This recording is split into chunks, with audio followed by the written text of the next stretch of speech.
Кирпичом прилетел. От гражданских. Саат қаншада келіп бұл жаққа түштіңіз? Аны білмейді кім. А вот с какой целью вы вообще пришли на площадь? Солдат я. Это нам приказ поступил. Сразу выехали с части. Кто еще из ваших коллег пострадал?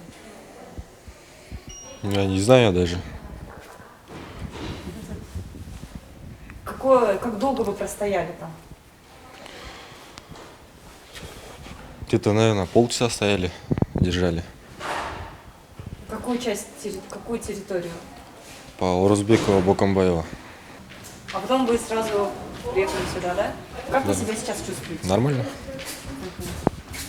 А кроме того, как вас ранили в голову, ничего больше нет? Нет, только это. Биримдик партиясына номер адыңгез шайлағылы. Қандай ақысы бар? Урчканың үстінен жазып. Вот этот первый отметка қылыңыз. Биримдик деген не болады? Күш менен салып. Жанагыдай болып паспортын причем ал жерде шайлода. Урнаның жанына барғанға ешкімдің ақысы жоқ. Түнде Садыр Жапаровты алып келатқанбыз та. Анан толпа проспектісі менен жогорку кеңешке кайрылган жер бар. Депутаттар кирген жерчи.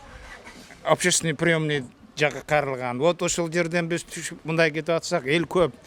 Бир вот этот служебный спецмашина кайгыл кызматы деген милициялардын машинасы элден качып бараткан экен, ызычуу болуп катуу скорость менен кетип атыптыр да. Эки жаш баланы ыргыта сүздү. Жамашынач, алар элге жыгылып калды, элдин үстүнө. А мен да качканга болбойт. Народ невозможно жылгангач, буту арканкы дөңгөлөгү төлөп кетти. Мына жерде мындай базыпчы. Мен мындай жылып калдым да. Анын ошол жерде калды. 2-3 күн кымылдабай жаткала деди. 2-3 күн кымылдабай жатканга биякта месте жок. Мен саат 7-ден бери бир жерде жаттык. Азыр невозможно мен чыгып эле мындай акырын кетейин деп. Кандай болот? Абал каякта? Больницанын ичинде? Больницада абал өтө напряженный экен. Адан эл көп келатат, орун жок. Врачтар, бакыштар чуркап, улам келгендерин баарын жаткызып атат. Бирөө колу сынган, бирөө бутун урган, бирөө жамбашын урган, бирөө белин урган, ушундай адам көп экен да. Месте жок.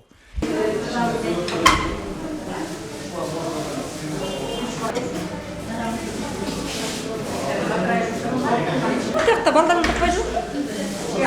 Ичинде балдар таппай.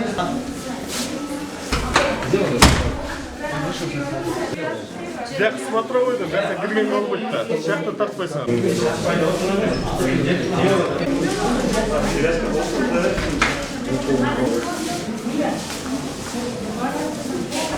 Жоқ, ендігі мен сізді айтқан жоқ, тегі қыз қайтып отыр. Алдаңғылы келген ал. Мына мұң бұрас. Вчера с 8 вечера начали поступать. На 12:00 у нас около 310 человек поступивших, из них 71 госпитализированы. И из них 110 сотрудников силовых структур, 4 сотрудников, 3 фельдшера, 1 женщина фельдшер и водитель скорой помощи. Ну, с разными ранениями поступали. Те, кто, кроме госпитализации, 71 у нас, я же отметила, то, что 71, остальным все в амбулаторной, 228 в амбулаторно оказана помощь. И с разными сейчас в реанимации находятся 2 в тяжелом состоянии, сейчас они в коме. На утро было 5 человек, 3 перевели, сейчас травма 1, травма 3 и травма 4.